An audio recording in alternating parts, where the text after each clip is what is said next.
What's up, y'all? Welcome back to the Refresh and Refill. Sorry we missed a week. No excuses, we just missed a week. So we're back now.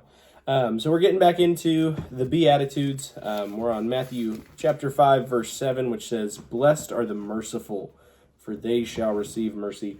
I know we were talking about this, and one of the big verses that stood out was just Matthew 7:2, which is just further down the line in the Sermon on the Mount, which we're in, which I think is cool.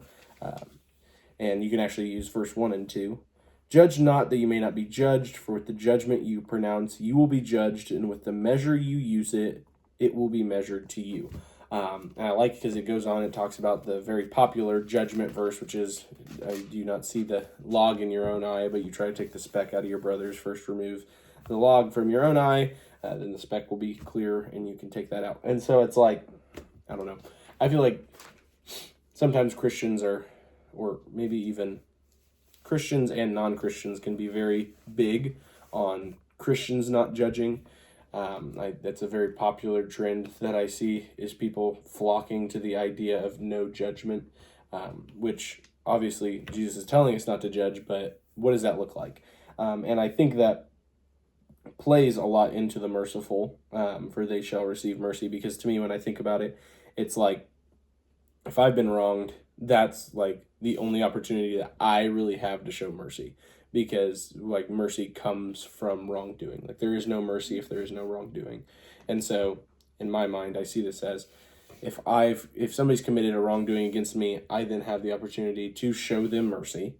And I think about that because, judge not so that you may not be judged. For the measure that you use it, it will be used against you. And so if I'm showing mercy, then in turn, I will have mercy shown to me.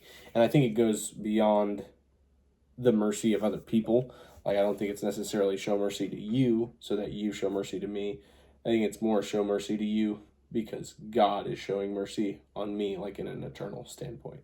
And because I do think Jesus isn't just speaking of a good way to get along, like he's speaking in a eternity standpoint at all times. And I've just been really going back to the idea of everything revolving around the glorifying of God, and how everything we do with our life is altogether glorifying God. Like, we don't do this just to better ourselves. Like, it's not like a self-help or a self-improvement type of thing.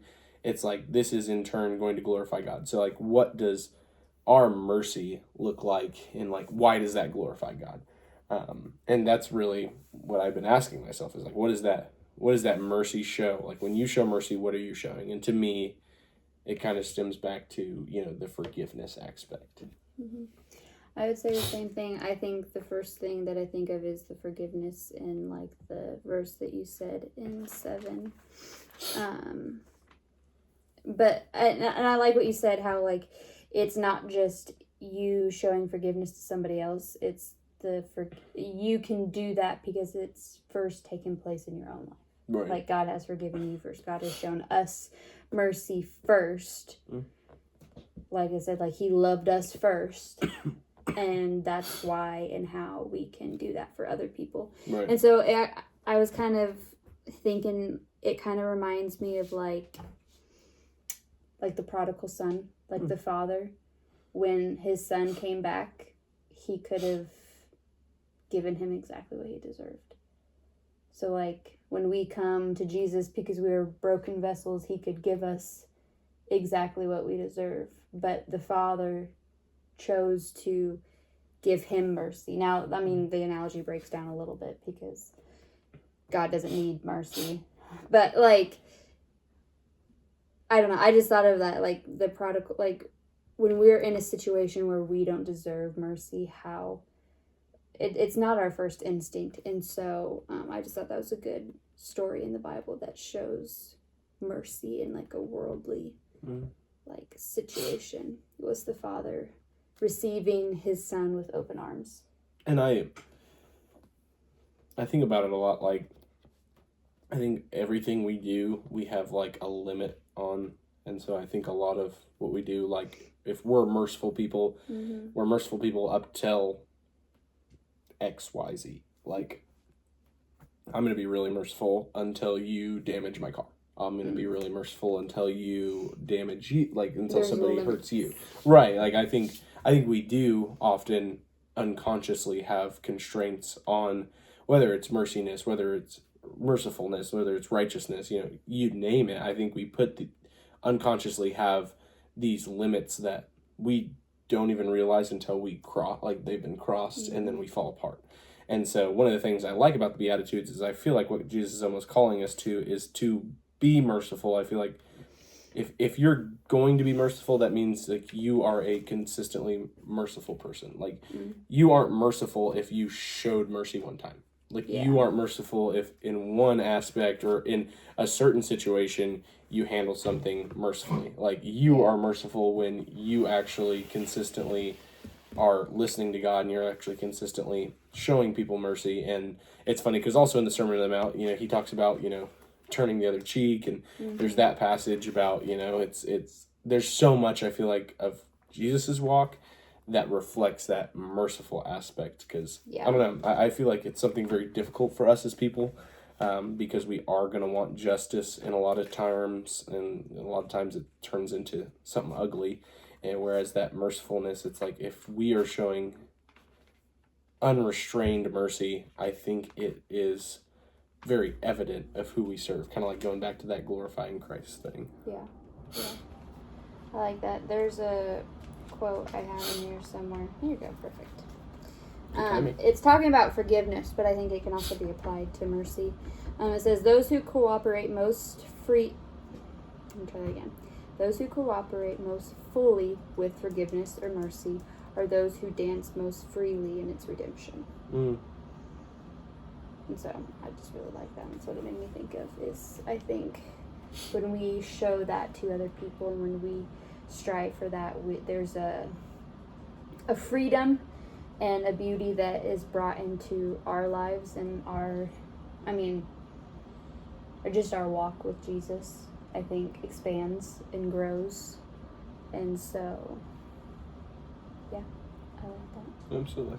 And it's funny, I've been having a very long conversation with a very good friend about God's pleasure with us. And I think this is just almost ties very well into it, because it's the mercy that God showed us that really proves the pleasure that he feels in us. I feel like it's like a lot of times you can measure somebody's amount of pleasure that they hold in a person by the amount of mercy they're willing to show them. I was like, because I'm going to show you a lot more mercy more often than not than I would a stranger. And I think Jesus was the example of never knowing a stranger in a lot of ways, because it's like he took in the lowly and he showed them more mercy. And so what does that speak about the pleasure he feels in us? And so I sent my friend Romans 5:7, which is, that while we were yet still sinners, Christ died for us.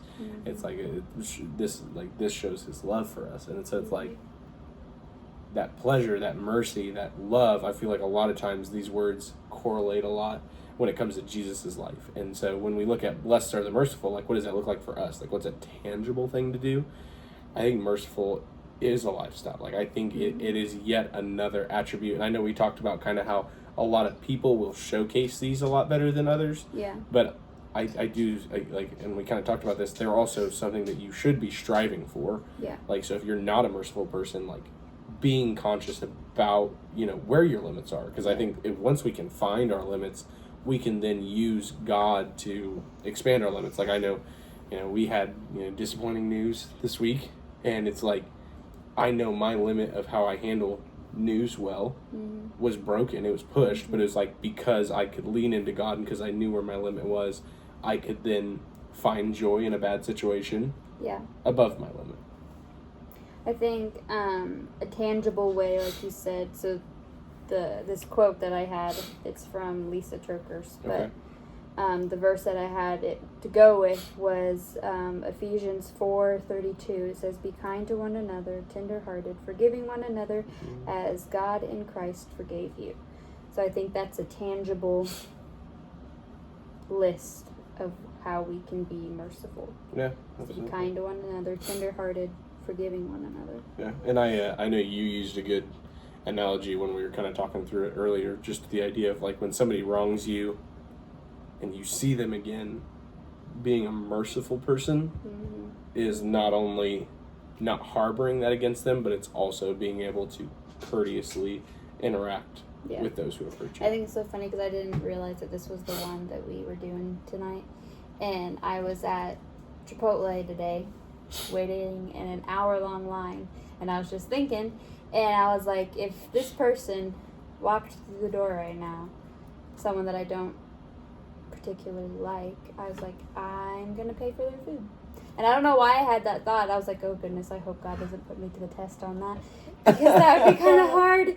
But like, I had that thought. And so I think that is showing kindness. And it's not doing that so you can say that like, I'm better than that person. Like, it's not a competition to try to be better and I'm a better Christian than you. It's not a competition. It's showing them the love of Christ. And that is merciful. He has mercy on them, and we should do the same. And so it's I don't think it's a competition. I don't think it's something that we should take pleasure in being like, I'm a better Christian because I can have mercy for you. It's not. I think if that's how you're looking at it, you need to check yourself. Right, you're not being merciful. Yeah, like it's not. You can do the right thing but have the wrong motives. Right, absolutely. And so I think that, I don't know, just having, just being, if you were to see somebody, if you were to have an interaction, just be kind to one another, tenderhearted, and forgiving one another. And so, I don't know. And that's how you dance most freely in the redemption of that. I like that quote. That's cool. Me too. It's good. I love that. So. Well, I hope y'all got something out of this. I hope it encourages y'all to be merciful. I think it's funny because I think mercy is something that no one will go their lifetime without having the opportunity to utilize. It's like you're not going to not have a chance to be merciful. So, and more than likely, you're going to have a chance to be merciful this week. So, utilize this. Like, don't just read it or hear it and be like, okay, cool. No, go be merciful. Like, we're being called to do that. We're being called blessed if we are merciful people. I know for me, it's a very big encouragement because I'm not always very merciful. And so, and I can try to forgive, but then my forgiveness is also shucking people off and just not dealing with them anymore. And this definitely convicted me to be more merciful in the sense of being able to be courteous with those who I feel like have wronged me. And I think it's the perspective of we can't be wronged because we were sinners. And while we were still sinners, Christ died for us. And so if we can really take that to heart and if we really appreciate that for what it's worth, in the long run, like, who are we to hold unforgiveness over somebody else's head? It's that parable of the servant who held the $10 after getting the $1 million debt wiped away. So with that, we love you guys. Our song of the week is going to be Facing the Giants by Powfu. It's a really good one I found, and I really, really liked it. It's been a big encouragement for me. So go face your giants and face them with mercy. We love you all, and we will see you soon. Deuces.